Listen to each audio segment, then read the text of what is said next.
Hello everyone, welcome to সঙ্গী সাথী পাঠশালা। আজকে আমরা DElEd part 1 session 2025-27 subject child study CC01 chapter 3 আমরা ইতিমধ্যে শুরু করেছিলাম সামাজিক বিকাশ। এর আমরা 3টি পর্ব বিগত পর্বে আলোচনা করেছি। আজকে আমরা 4 নম্বর পর্ব নিয়ে আলোচনা করব। আজকে আমাদের 4 নম্বর পর্বের প্রথম প্রশ্ন হচ্ছে, শিশুর চরিত্র গঠনে শৃঙ্খলা ও নিয়মানুবর্তিতার গুরুত্ব আলোচনা করো। শিশুর চরিত্র গঠনে শৃঙ্খলা ও নিয়মানুবর্তিতা অত্যন্ত গুরুত্বপূর্ণ ভূমিকা পালন করে। শৃঙ্খলা শিশুকে সঠিক আচরণ, দায়িত্ববোধ এবং সামাজিক নিয়ম মেনে চলতে শেখায়। এর মাধ্যমে শিশুর ব্যক্তিত্ব ও নৈতিক গুণাবলীর বিকাশ ঘটে থাকে, ফলে এর গুরুত্ব অত্যন্ত অপরিসীম। তো ফার্স্ট হচ্ছে শৃঙ্খলা এবং নিয়মানুবর্তিতার ফলে সঠিক আচরণ গঠিত হয়। শৃঙ্খলার মাধ্যমে শিশু ভালো ও মন্দের পার্থক্য বুঝতে শেখে এবং সঠিক আচরণ গড়ে ওঠে।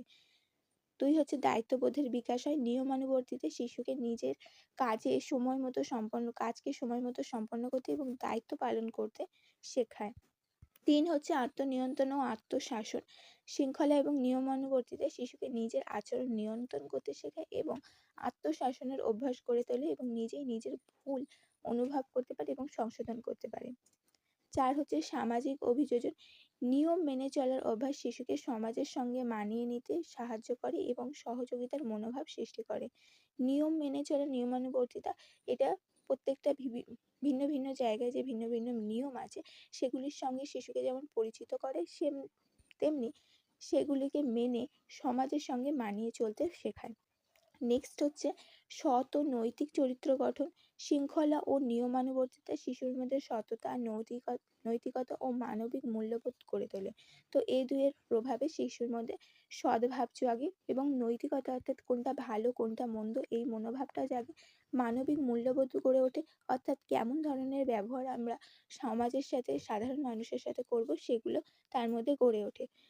অতএব বলা যায় যে শৃঙ্খলা ও নিয়মানুবর্তিতা শিশুর চরিত্র গঠনে অত্যন্ত গুরুত্বপূর্ণ ভিত্তি।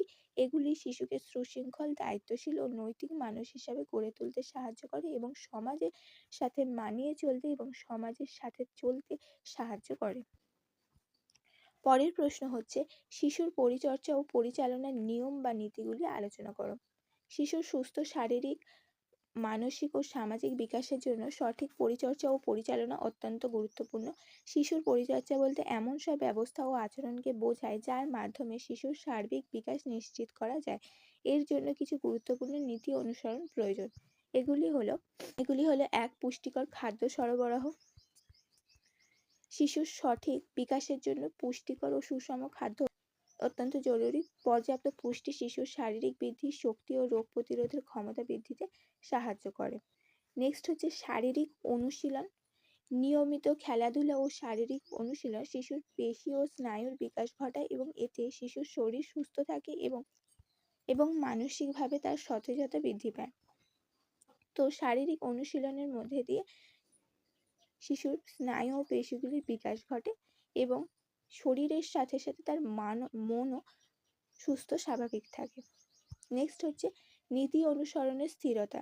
শিশুর পরিচর্যা ও পরিচালনার নিয়মের ক্ষেত্রে স্থিরতা থাকা প্রয়োজন। একই নিয়ম বারবার অনুসরণ করলে শিশু সহজে শৃঙ্খলা ও নিয়মানুবর্তিতা শেখে। তো যে কোনো বিষয়ে একটা নিয়ম মেনে চলাই ভালো এবং নিয়মের মধ্যে থাকলে সে জিনিসটার সাথে শিশু বা শিক্ষার্থী সেও যেমন পরিচিত হবে এবং অনুশীলনে অভ্যস্ত হয়ে উঠবে, তেমনি তার মধ্যে শৃঙ্খলা এবং নিয়মানুবর্তিতা গড়ে উঠবে। নেক্সট হচ্ছে অনুসরণ ও সামঞ্জস্য বা তাল মেলানো। শিশুর আচরণ ও প্রয়োজন অনুযায়ী পরিচর্যার পদ্ধতিতে সামঞ্জস্য, তাল মেলানো থাকা দরকার। এতে শিশুর মানসিক নিরাপত্তা ও আস্থা বৃদ্ধি পায়। 5 হচ্ছে মডেলিং বা প্রতিরূপ।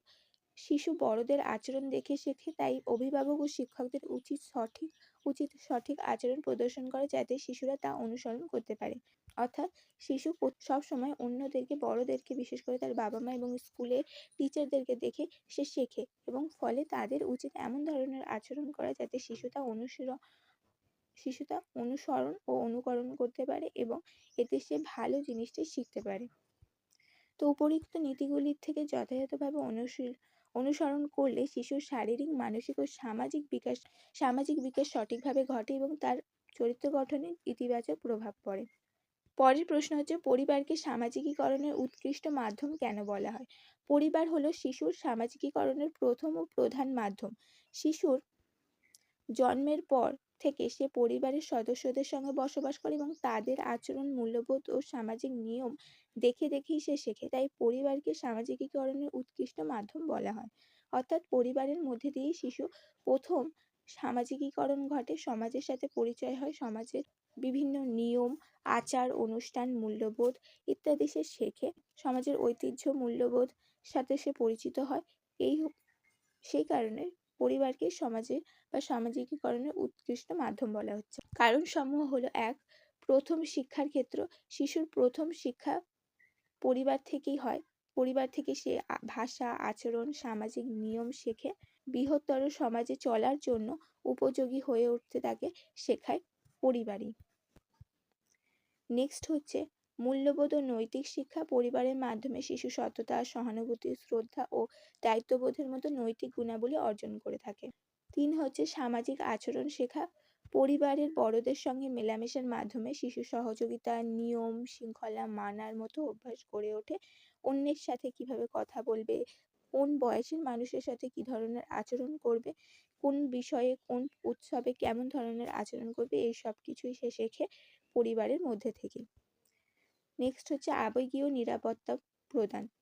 পরিবার শিশুকে ভালোবাসা, স্নেহ ও নিরাপত্তা দেয়, যা তার সুস্থ মানসিক বিকাশে সাহায্য করে। ৫ হচ্ছে সাংস্কৃতিক ও ঐতিহ্য শেখানো। পরিবারের মাধ্যমে শিশু সমাজের সংস্কৃতি, রীতি নীতি, ঐতিহ্যের সঙ্গে পরিচিত হয় এবং তাকে মানতে শেখে, শ্রদ্ধা করতে শেখে।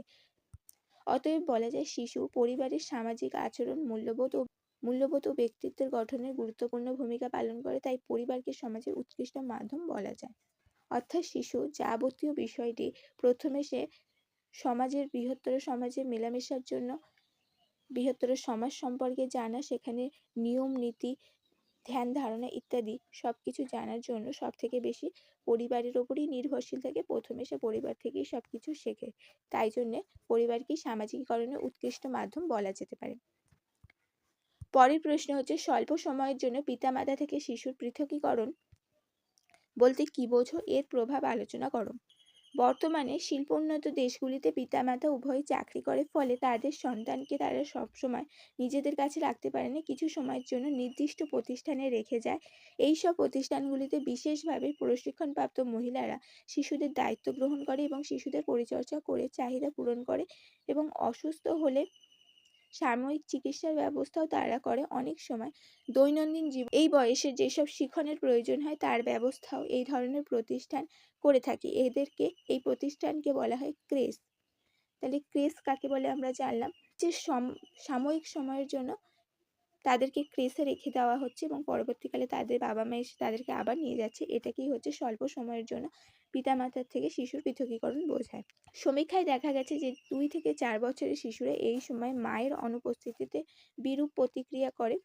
মনোবিজ্ঞানী বলবি এইসব ক্ষেত্রে 3 ধরনের প্রতিক্রিয়া লক্ষ্য করেছেন। এক হচ্ছে প্রথম অবস্থায় শিশু মায়ের অনুপস্থিতিতে তীব্রভাবে বিরোধিতা করেছে, হাত পা ছুড়ে কান্নাকাটি করেছে এবং খেতে চায়নি, ঘুমোতে চায়নি ইত্যাদি।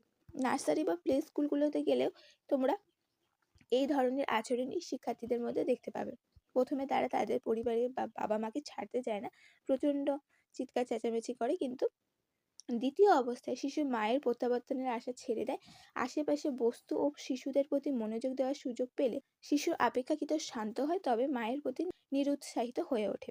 তার মা যখন তাকে পুরোপুরি ছেড়ে চলে যায় তখন সে বুঝতে পারে যে এখন আর মা ফিরে আসবে না, ফলে সে আস্তে আস্তে চুপ করে, চারপাশে বস্তু, বিভিন্ন জিনিসপত্র, খেলনা ইত্যাদি দেখে, অন্য বাচ্চারা কি করছে সেটা দেখে এবং তখন সে একটু শান্ত হয়ে ওঠে। নেক্সট হচ্ছে তৃতীয় পর্যায়ে সে সব কিছু ছেড়ে অনেকটাই নিরুৎসাহিত হয়ে পড়ে মায়ের বিষয়ে এবং মায়ের কথা ভুলে যায় এবং পরিস্থিতির সাথে মানিয়ে নেয়। লাস্টে সে কী করে, যে মা চলে গেছে সেই বিষয়টা ধীরে ধীরে ভুলে যায় এবং নিজের খেলা, নিজের পড়াশোনা, বাচ্চাদের সাথে মেলামেশার মধ্যে দিয়ে দিনটা কাটাতে থাকে। এর প্রভাবে শিশুর মধ্যে এক মানসিক অস্থিরতা তৈরি হয়। পিতামাতা থেকে দূরে থাকলে শিশুর মনে ভয়, উদ্বেগ ও নিরাপত্তাহীনতার অনুভূতি তৈরি হতে পারে। প্রথম পর্যায়ে এগুলো হয়ে থাকে। 2 হচ্ছে একাকিত্ব অনুভব। শিশু নিজেকে একা ও অসহায় মনে করতে পারে, ফলে আবেগীয় ভারসাম্য নষ্ট হতে পারে। ৩ হচ্ছে আচরণের পরিবর্তন দেখা যায়। কিছু ক্ষেত্রে শিশুর মধ্যে কান্না, রাগ ও অস্বাভাবিক আচরণ দেখা যায়। ক্রেসের ক্ষেত্রে নির্দিষ্ট সময়ের পরে যখন পিতামাতা শিশুকে নিয়ে যায়, তখন সে পিতামাতার সঙ্গে পূর্বের মতো আচরণ করে এবং হাসিমুখে বাড়ি চলে যায়। এইভাবে প্রতিদিন করার ফলে শিশুর মনে একটা পরিবর্তন দেখা যায়। সে পূর্বের মতো ক্রেসের প্রতি বা স্কুলের প্রতি বিশেষ ভীতিভাব দূর হয় এবং একে মেনে নিয়ে সে অভিযোজনের চেষ্টা করে। তবে নির্দিষ্ট সময়ে ক্রেশে অবস্থানের ফলে শিশুর ব্যক্তিত্ব বিকাশে বিশেষ কিছু বৈশিষ্ট্য লক্ষ্য করা গেছে। সে পিতামাতার প্রতি অতিমাত্রায় যে নির্ভরশীলতা সেটা ধীরে ধীরে কমে যায়। ২. চাহিদা পূরণে ধৈর্যশীল হয়। এই যে তার বাবা মা পরে আসবে বেশ কিছুক্ষণ সময় বাদে, সেটাতে সে ধৈর্যশীল হয়, ধীরে ধীরে মানিয়ে নিতে শেখে। পরিচালিকার উপর নির্ভরশীল হয়ে ওঠে। ক্রেসে যে তাকে দেখাশোনা করছে তার প্রতি সে ধীরে ধীরে একটু একটু করে নির্ভরশীল হয়ে ওঠে। তাদেরকে বিশ্বাস করতে থাকে, তাদের কাছে থেকে নিরাপত্তা অনুভব করে। স্বল্প সময়ে পৃথকীকরণ শিশুকে ধীরে ধীরে স্বাধীন ও আত্মনির্ভর করে তুলতে সাহায্য করে। তো অনেক সময় দেখা গেছে যে কোনো একটি বাচ্চা কাঁদছে এবং অন্য একটি বাচ্চা সে হয়তো বেশ কিছুদিন ধরে সেই স্কুলে বা সেই ক্রেসে যাচ্ছে, তো সে তার মধ্যে সেই আত্মনির্ভরতা চলে এসছে, সে আবার এসে তাকে বলছে, সামলাচ্ছে ইত্যাদি। শিশুর নতুন পরিবেশে মানিয়ে নিতে শিখে এবং অন্যদের সাথে মেলামেশার অভিজ্ঞতা লাভ করে। পরিশেষে বলা যায় যে বর্তমান আর্থসামাজিক ব্যবস্থায় ক্রেসের প্রয়োজনীয়তা ক্রমশ বৃদ্ধি পাচ্ছে। এখানে লক্ষ্য রাখা প্রয়োজন শিশুর নিরাপত্তা, দৈহিক চাহিদা, মানসিক চাহিদা, বিকাশের চাহিদা পূরণের দিকে যাতে পরিপূর্ণ হয়, তা পরিচালিকা যেন শিশুকে মাতৃস্নেহ দিতে পারে এবং সেখানে এমন ব্যবস্থা হয়ে উঠবে যাতে শিশুর সামাজিকীকরণের সহায়তা হয় এবং সে আনন্দ ও নিরাপত্তা লাভ করে। নেক্সট হচ্ছে পিতামাতার সঙ্গে দীর্ঘ সময় বা দীর্ঘমেয়াদী পৃথকীকরণ বলতে কী বোঝো, এর প্রভাব আলোচনা করো। পিতামাতার সঙ্গে শিশুর দীর্ঘমেয়াদী পৃথকীকরণ বলতে বোঝায় এমন একটি পরিস্থিতি যেখানে কোনো শিশুর দীর্ঘ সময়ের জন্য বা দীর্ঘ সময় ধরে পিতামাতার সান্নিধ্য থেকে বা পিতামাতা থেকে বঞ্চিত থাকে। যেমন পিতামাতা দুজনেরই মৃত্যু হলে, বিচ্ছেদ হলে, দীর্ঘদিন কর্মসূত্রে দূরে থাকার কারণে শিশুকে হোস্টেলে বা অনাথ আশ্রমে রাখা হয়। এর প্রভাবে তাদের পিতামাতার সাথে দীর্ঘমেয়াদী পৃথকীকরণ বা দূরত্ব তৈরি হয়। এর বেশ কিছু প্রভাব পড়ে। ১. মানসিক নিরাপত্তাহীনতা। পিতামাতার স্নেহ ও সান্নিধ্য না পেলে শিশুর মনে ভয়, দুঃখ এবং নিরাপত্তাহীনতার মতো অনুভূতির সৃষ্টি হতে থাকে। নেক্সট হচ্ছে আবেগীয় বিকাশে বাধা। দীর্ঘদিন পৃথক থাকার ফলে শিশুর আবেগীয় বিকাশে বাধাগ্রস্ত হতে পারে এবং সে নিজেকে একাকী মনে করতে পারে। আচরণগত সমস্যা। শিশুর মধ্যে রাগ, হতাশা, অবাধ্যতা, অন্তর্মুখী আচরণ দেখা যেতে পারে এবং তার মধ্যে সামাজিকীকরণে বিশেষভাবে প্রভাব পড়তে পারে। নেক্সট হচ্ছে সামাজিক অভিযোজনে অসুবিধা। পিতামাতার দিক নির্দেশনা না থাকায় শিশু সামাজিক নিয়ম আচরণ ঠিকভাবে শিখতে পারে না, ফলে তার মধ্যে সামাজিক বিকাশ ভালো হয় না। নেক্সট হচ্ছে ব্যক্তিত্ব গঠনের প্রভাব। দীর্ঘমেয়াদী পৃথকীকরণের ফলে শিশুর আত্মবিশ্বাস ও আত্মসম্মানে নেতিবাচক প্রভাব ফেলতে পারে। অতএব বলা যায় পিতামাতার সঙ্গে দীর্ঘমেয়াদী পৃথকীকরণ শিশুর মানসিক, সামাজিক ও ব্যক্তিত্ব বিকাশে নেতিবাচক প্রভাব ফেলতে পারে। তাই শিশুর সুস্থ বিকাশের জন্য পিতামাতার স্নেহ ও সান্নিধ্য অত্যন্ত গুরুত্বপূর্ণ। তো এই ছিল তোমাদের গুরুত্বপূর্ণ বেশ কিছু প্রশ্ন, যেগুলো আজ আমরা এখানে আলোচনা করলাম। অবশ্যই এর আগের পর্বগুলো চ্যানেলে ভিজিট করে দেখে নিও।